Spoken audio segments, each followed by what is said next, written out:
Hello and welcome everyone. I'm Anil Yadav and you are watching Trigo Academy. बच्चों आज आपका second chapter start हो रहा है क्लास 12 का इलेक्ट्रोस्टैटिक्स पोटेंशियल एंड कैपेसिटेंस। इसको स्टार्ट करने से पहले हम थोड़ा सा प्रीवियस चैप्टर के बारे में डिस्कस करेंगे। उसमें हमने क्या क्या चीजें पढ़ी थी और उस चैप्टर का इस चैप्टर में क्या इंपॉर्टेंस है उसके बारे में डिस्कशन करेंगे। तो जो सबसे पहला टॉपिक था उसमें मैंने चार्ज पढ़ा था। भाई चार्ज क्या होता है, कितने टाइप्स के होते हैं, इसकी प्रॉपर्टीज क्या होती हैं, सारी चीजें डिस्कशन करी थी चार्ज के सेगमेंट में। ठीक है, उसके बाद कूलॉम्स लॉ पढ़ा था। बेसिकली हम जानते हैं चार्ज आपके दो टाइप्स के होते हैं। तो पॉजिटिव चार्ज के बीच में क्या होगा, भाई दो लाइक चार्जेस के बीच में फोर्स ऑफ रिपल्सन एक्ट करता है और अनलाइक चार्जेस के बीच में फोर्स ऑफ अट्रैक्शन एक्ट करता है। तो वो मतलब फोर्स का मैग्नीट्यूड क्या होता है, डायरेक्शन क्या होने वाली है, उसके बारे में हमने कूलॉम्स लॉ में डिस्कशन किया था। इलेक्ट्रिक फील्ड क्या होता है उसके बारे में देखो भाई, मैंने कहा कि एक आपका एक चार्ज है, ये इसके आसपास के एरिया में एक ऐसा इन्फ्लुएंस क्रिएट होता है कि अगर हमको कोई दूसरा चार्ज उस रीजन में लेके आते हैं तो क्या होता है, उस पर फोर्स एक्सर्ट करता है ये वाला चार्ज। तो क्या होता है कि हम लोग बोलते हैं इलेक्ट्रिक फील्ड इंटेंसिटी, वहां पर डिस्कस किए थे। उसके बाद आपका फोर्थ टॉपिक था इलेक्ट्रिक फ्लक्स। ठीक है, इलेक्ट्रिक फ्लक्स क्या होता है, कॉन्सेप्ट ऑफ फ्लक्स हम लोगों ने पढ़ा था कि भाई किसी रीजन से पास होने फ्लक्स क्या होता है। उसके बाद आपका गॉस थ्योरम आ गया था। फिर आपने क्या हमने पढ़ा था, एप्लीकेशन ऑफ गॉस थ्योरम पढ़ा था। तो बेसिकली उसमें हमने पढ़ा था कि भाई कोई सोर्स चार्ज है, उसके आसपास के रीजन में एक ऐसा इन्फ्लुएंस क्रिएट होता है जहां पर कोई चार्ज लाने में को कुछ ना कुछ फोर्स, मतलब बेसिकली जब कोई चार्ज लेके आएंगे तो क्या होगा, उस पर फोर्स एक्सर्ट होगा। अब इसमें हम पढ़ने वाले हैं आपका जो सबसे पहला टॉपिक है इस चैप्टर का, पोटेंशियल डिफरेंस। देखो मैंने कहा है कि सोर्स चार्ज ले लेते हैं, एक सोर्स चार्ज ले लेते हैं, इसके आसपास के रीजन में क्या होगा, इलेक्ट्रिक फील्ड होगा। इसकी वजह से इस सोर्स चार्ज का मतलब क्या होता है, इसका मैग्नीट्यूड ज्यादा होता है। मैंने कहा इसके आसपास क्या होगा, इलेक्ट्रिक फील्ड, इसकी वजह से होगा। मैंने दो पॉइंट्स लिए, point A and point B. एक टेस्ट चार्ज लिया। अब आप मुझे बताओ कि भाई ये जो आपका चार्ज है, सोर्स चार्ज है, ये क्या करेगा, इस पर फोर्स एक्सर्ट करेगा। अगर मुझे इस टेस्ट चार्ज को ए पॉइंट से बी पॉइंट तक लेके आना है तो मुझे इसके फोर्स के अगेंस्ट, इस जो इलेक्ट्रोस्टैटिक्स फोर्स ऑफ अट्रैक्शन और रिपल्सन एक्ट करेगा उसके अगेंस्ट मुझे वर्क करना पड़ेगा। अगर आपकी डेफिनेशन की बात करें तो आपकी डेफिनेशन क्या है, the potential difference between 2 points in an electric field may be defined as the amount of work done in moving a positive charge from one point to another against the electrostatic force। मेरे को ए point से B point तक इस test charge को ले जाने में जितना वर्क डन करना पड़ेगा वो क्या हो जाएगा, इन दोनों पॉइंट्स के बीच का पोटेंशियल डिफरेंस हो जाएगा। अगर हम बात करें आपसे तो delta V is equal to क्या हो जाएगा बेटा, WAV अपॉन Q नॉट। बेटा टेस्ट चार्ज का कॉन्सेप्ट याद रखना, टेस्ट चार्ज क्या होता है, यूनिट पॉजिटिव चार्ज होता है, सोर्स चार्ज से बहुत छोटा होता है बेसिकली। ठीक है, ये आपका क्या आ गया, पोटेंशियल डिफरेंस। अगर आप डेल्टा V को, मैंने कहा इस पॉइंट का पोटेंशियल VA है, इस पॉइंट का पोटेंशियल VB है, तो हम डेल्टा V को किस तरीके से लिख सकते हैं बेटा, डेल्टा V इक्वल टू क्या हो जाएगा, BB माइनस VA।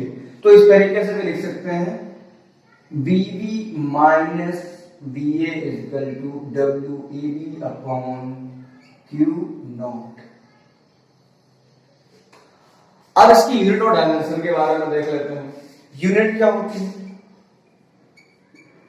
इसकी बेटा, जो एसआई यूनिट होती है वो होती है वोल्ट। अगर हम और बात करें एम्पियर सिस्टम की बात करते हैं आपका, तो भाई डेल्टा V इक्वल टू क्या होता है आपका, work done upon test charge या चार्ज बोल सकते हो क्यू नॉट। तो वर्क डन का जो यूनिट होता है क्या होता है बेटा, जूल, और आपका चार्ज का यूनिट क्या होता है, कूलॉम। तो हम ऐसे बोल सकते हैं जूल पर कूलॉम इसकी एक यूनिट हो जाएगी। तो मतलब क्या हो जाएगा, 1 volt equal to 1 joule per coulomb, ऐसे ही बोल सकते हैं इसको। अब इसके डायमेंशन की बात आ रही है, डायमेंशन लिखना चाहूंगा, डेल्टा V इक्वल टू क्या हो जाएगा बेटा, वर्क डन की डायमेंशन क्या होती है, M L2T-2। जिनने 11 में पढ़ा है बहुत अच्छी बात है, अगर आपको नहीं याद है तो आपको फोर्स और वर्क डन इन सबके डायमेंशंस याद करनी पड़ेंगी, जो आपके 12th में बहुत यूज होने वाली है। चार्ज का क्या हो जाएगा बेटा? 80। चार्ज की डायमेंशन क्या होती है? 80। इसको सॉल्व करोगे तो m l की पावर 2t की पावर -3, क्योंकि यहाँ पर +1 है, ऊपर जाएगा तो -1 हो जाएगा, यहाँ t-2 है तो -3 हो जाएगा, और a की पावर -1 हो जाएगा। ये आपका हो गया पोटेंशियल डिफरेंस का डायमेंशन, ये आपके हो गए यूनिट्स।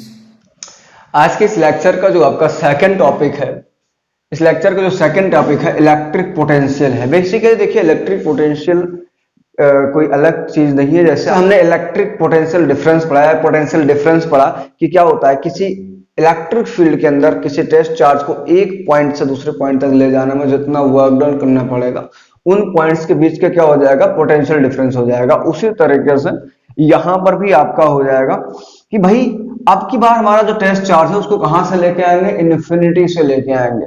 किसी टेस्ट चार्ज को इन्फिनिटी से इलेक्ट्रिक फील्ड में किसी पॉइंट तक लाने में मेरे को जितना वर्क डन करना पड़ेगा वो उस पॉइंट का इलेक्ट्रिक पोटेंशियल हो जाएगा। अगर हम बाय डेफिनेशन बात करें तो the electric potential at a point in an electric field is the amount of work done in moving a unit positive charge. A unit positive charge मतलब बेटा test charge. A unit positive charge from infinity to that point against the electrostatic force. भाई आप infinity से भी लेके आओगे तो क्या हो जाएगा? इलेक्ट्रोस्टैटिक फोर्स के अगेंस्ट भी लेके आओगे तो क्या हो जाएगा? V इजिकल टू आपका हो जाएगा W infinity to A upon Q naught. आपकी बार जो वर्क डन है बेटा वो कहां से है? हम टेस्ट चार्ज को इन्फिनिटी से लेके आ रहे हैं। कहां से लेके आ रहे हैं? इन्फिनिटी से लेके आ रहे हैं। ठीक है, तो बेसिकली क्या होता है, पोटेंशियल डिफरेंस ही लिखते हैं। अगर आपसे बात करें तो जो इन्फिनिटी पर हम पोटेंशियल होता है V इन्फिनिटी, हम क्या मान लेते हैं? 0 मान लेते हैं। ठीक है, अगर हम यहाँ पर डेल्टा V लिखना चाहें तो डेल्टा V इक्वल टू क्या हो जाएगा? W infinity to A upon Q naught, और डेल्टा V का वैल्यू आपको पता है क्या हो जाएगा? VA माइनस V इन्फिनिटी बेटा, W infinity to A upon Q naught, और आपको पता है V इन्फिनिटी तो 0 है तो क्या हो जाएगा? VA minus 0 equal to W infinity to A upon Q naught. तो VA इज इक्वल टू क्या हो जाएगा? W infinity to A by Q naught. आपको समझ में आना चाहिए बेटा कि जब हमने इन्फिनिटी पर 0 मान लिया तब किसी एक पॉइंट का पोटेंशियल डिफाइन कर पाए। इसका मतलब क्या है कि पोटेंशियल डिफरेंस एग्जिस्ट करता है हर जगह, बट क्या होता है कि जब हम इन्फिनिटी पर आपका चार्ज होता है वहां पर क्या होता है? पोटेंशियल मान लेते हैं 0 कि उस पॉइंट का जो पोटेंशियल है वो 0 है। तो यहां से इस तरीके से भी लिख सकते हैं V is equal to W infinity to A by Q naught. जो यूनिट और डायमेंशन पोटेंशियल डिफरेंस की होती है वही आपके इलेक्ट्रिक पोटेंशियल की भी होती है। ठीक है, तो जो नेक्स्ट टॉपिक है आपका वो हम डिस्कस करते हैं। इसको आप नोट कर लीजिएगा, हम जस्ट रफ कर दे रहे हैं।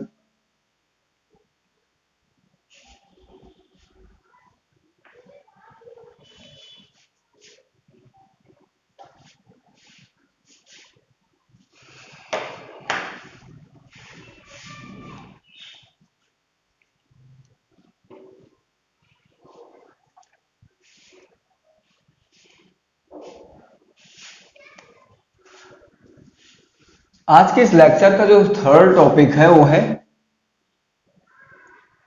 इलेक्ट्रिक पोटेंशियल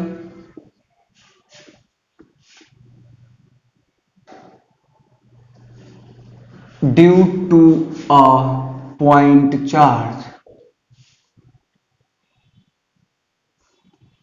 किसी पॉइंट चार्ज की वजह से इलेक्ट्रिक पोटेंशियल आपको कैलकुलेट करना है। तो बेटा सबसे पहला पॉइंट हमारा काम क्या होगा? मैंने O पॉइंट लिया, यहां पर एक Q चार्ज रखा जिसको हम बोलते हैं सोर्स चार्ज। सोर्स चार्ज का मतलब क्या होता है बेटा, जिसकी वजह से इलेक्ट्रिक फील्ड जनरेट होगी आपकी। ठीक है, मैंने कहा कि भाई यहां से r डिस्टेंस पर एक पॉइंट P है जहां पर मेरे को इस चार्ज की वजह से पोटेंशियल बताना है। अब करना क्या है कि भाई आपने इलेक्ट्रिक पोटेंशियल पढ़ रखा है, उसकी डेफिनेशन क्या है, सारी चीजें हम लोग देख चुके हैं, अभी जस्ट देख ही रहे हैं। तो मैंने कहा कि भाई ये इन्फिनिटी है, यहां पर एक टेस्ट चार्ज रख लो, टेस्ट चार्ज। अब इस पॉइंट पर पोटेंशियल बताना है, तो भाई आपको डेफिनेशन पता है कि भाई इंफिनिटी से किसी टेस्ट चार्ज को इलेक्ट्रिक फील्ड के अंदर किसी पॉइंट तक लाने में मेरे को जितना वर्क डन करना पड़ता है वो उस पॉइंट का पोटेंशियल हो जाता है। तो अगर हम आपसे बात करें तो इस पॉइंट का पोटेंशियल Vp इक्वल टू कितना हो जाएगा बताओ, due to definition W infinity to P upon Q naught. मैंने कहा ठीक है। अब क्या करना है, सबसे पहला काम हमारा है, हमें वर्क डन निकालना है इन इस टेस्ट चार्ज को इन्फिनिटी से P पॉइंट तक लाने में मेरे को कितना वर्क डन करना पड़ेगा वो कैलकुलेट करना है सबसे पहले। तो क्या करेंगे, मैंने कहा इस टेस्ट चार्ज को लेके आ रहे थे, मान लेते हैं पॉइंट ए पर पहुंच चुके हैं, इस टेस्ट चार्ज को लेके पॉइंट ए पर पहुंच चुके हैं, क्यू नॉट। अब आप मुझे बताओ कि मैंने कहा इससे डिस्टेंस जो है बेटा वो x है इसकी। अब क्या हो जाएगा कि इसकी वजह से इस पर फोर्स एक्ट करेगा, किधर की तरफ, फोर्स ऑफ रिपल्सन एक्ट करेगा F, इस डायरेक्शन में, अपोजिट डायरेक्शन में, F वेक्टर बोल दें अगर हम। ये जो फोर्स होगा कितना होगा, F is equal to 1/4 pi epsilon not into Q not by x square. और हमें लाना किधर है, हमें लेके इस साइड आना है। अगर हम इस टेस्ट चार्ज को इधर लेके आएंगे तो आप मुझे बताओ, मैं इलेक्ट्रोस्टैटिक्स फोर्स ऑफ रिपल्सन के अगेंस्ट वर्क करूंगा। मैंने कहा थोड़ा सा पॉइंट dx लेके आगे बढ़े, कितना पॉइंट dx डिस्टेंस थोड़ा सा आगे बढ़े तो कहां पर पहुंच गए, पॉइंट बी पर पहुंच गए। तो इस dx डिस्प्लेसमेंट मेरे को इस टेस्ट चार्ज को dx डिस्टेंस ले जाने में मेरे को थोड़ा सा वर्क डन करना पड़ेगा, कितना, dw इक्वल टू कितना हो जाएगा, force vector into dx vector, दोनों वेक्टर, भाई डिस्प्लेसमेंट भी वेक्टर होता है। आप मुझे बताओ डिस्प्लेसमेंट का डायरेक्शन तो इधर है लेकिन फोर्स का डायरेक्शन क्या है, इस साइड है। दोनों के बीच में 180 डिग्री का एंगल फॉर्म हो रहा है। अगर यहां पर एंगल की बात करें तो theta is equal to 180 degree बन रहा है आपका। ठीक है, अब क्या हो जाएगा, dw इज इक्वल टू कितना हो जाएगा, f into D X into cos 180, क्योंकि आपको पता होना चाहिए कि a vector dot v vector equal to क्या होता है, ab cos थीटा। वैसे यहां पर क्या था, f vector dot dx vector था, तो क्या हो जाएगा f dx cos थीटा की जगह 180 डिग्री रख देंगे। तो dw इक्वल टू क्या मिला बेटा, f इंटू डी एक्स, वो भी क्या मिलेगा, cos 180 का वैल्यू होता है -1, इस बात को याद रखना, cos 180 क्या होता है बेटा, -1 होता है। तो ये तो क्या हुआ, इस dx डिस्प्लेसमेंट, इस टेस्ट चार्ज को dx डिस्प्लेसमेंट कराने में मेरे को वर्क डन करना पड़ा। अब मेरे को कहां से कहां तक निकालना है, इन्फिनिटी से यहां तक निकालना है। तो नेट वर्क डन,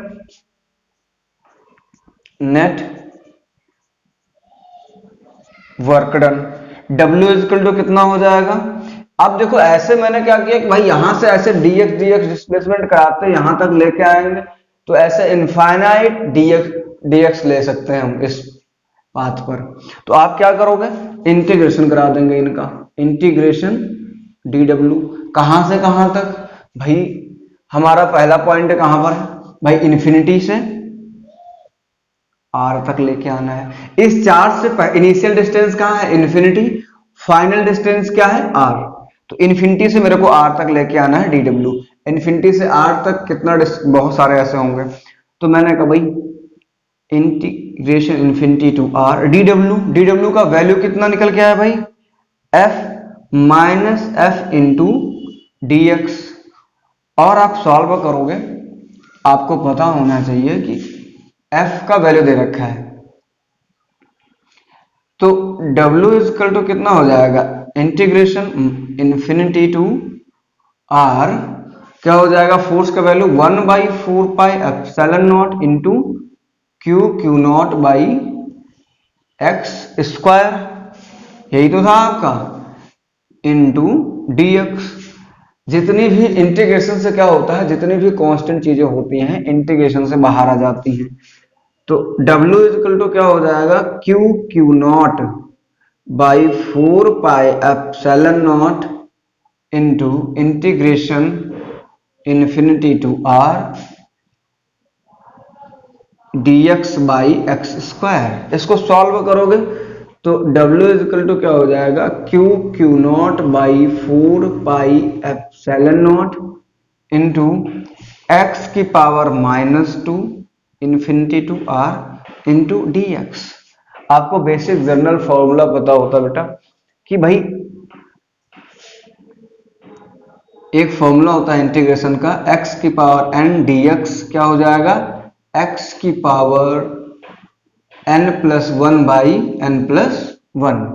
इसको सॉल्व करोगे, देखो x की पावर -2 है, तो W इजकल टू क्या हो जाएगा, q not by 4 pi epsilon not into x की पावर -2 + 1 अपॉन -2 + 1, और ऐसे बड़ा ब्रैकेट लगा देंगे यहां पर, infinity to R।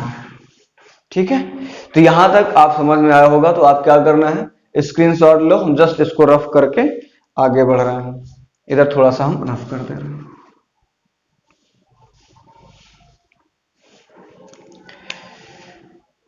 W is equal to क्या मिल जाएगा आपको यहां से, आप देखो q not by 4 pi epsilon not into x की power -1 upon -1 infinity to R। इसको फिर से सॉल्व करोगे, W is equal to q not by 4 pi epsilon not into minus common ले रहे हैं हम, इससे बाहर निकाल लिए हैं, 1/x हो जाएगा, क्योंकि प्लस है पावर, अगर हम नीचे लेके, सॉरी ऊपर माइनस है पावर, अगर हम नीचे लेके जाएंगे तो क्या हो जाएगा, प्लस का हो जाएगा R टू इन्फिनिटी। तो W इजकल टू आपका कितना हो गया, -Q not by 4 pi epsilon not into 1/R -1 infinity. Lower limit आपकी क्या है, इन्फिनिटी। तो वर्क डन क्या आ गया, -Q not by 4 pi epsilon not into 1/R। क्यों, क्योंकि 1/इन्फिनिटी टाइम्स 2 क्या हो जाएगा बेटा, 0 हो जाएगा। ठीक है, तो ये आपका वर्क डन मिल गया।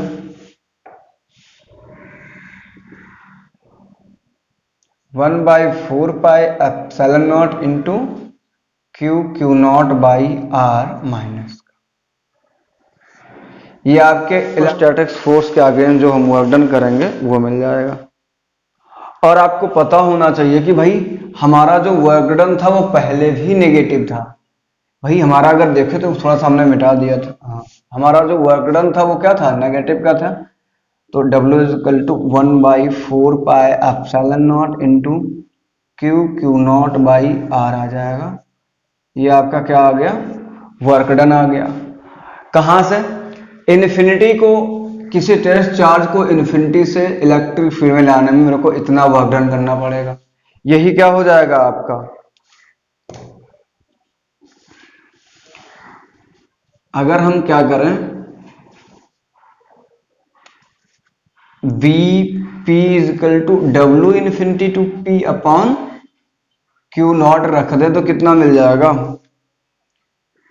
Vp इजकल टू क्या हो जाएगा, ये तो आ गया 1/4 pi epsilon not into Q not by R square upon क्या हो जाएगा क्यू नॉट से क्यू नॉट कैंसिल हो गया, तो Vp क्या मिला 1/4πε0 इंटू क्यू बाई आर।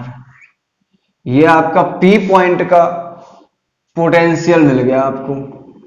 देखो क्या होता है कि भाई ये अगर देखो तो इंडिपेंडेंट ऑफ टेस्ट चार्ज आ रहा है, टेस्ट चार्ज पर कोई डिपेंडेंट नहीं है, केवल क्या है सोर्स चार्ज और डिस्टेंस पर डिपेंडेंट है। भाई डिस्टेंस बढ़ाओगे क्योंकि न्यूमरेटर में है यहाँ पर, तो पोटेंशियल क्या करेगा डिक्रीज करेगा। मतलब जितना अब हम आराम से ऐसा electric field due to a point charge पढ़े थे, उसी तरीके से आपका electric potential due to a point charge हो गया। अगर हम आपसे बात करें, इसको हम रफ कर दे रहे हैं थोड़ा सा।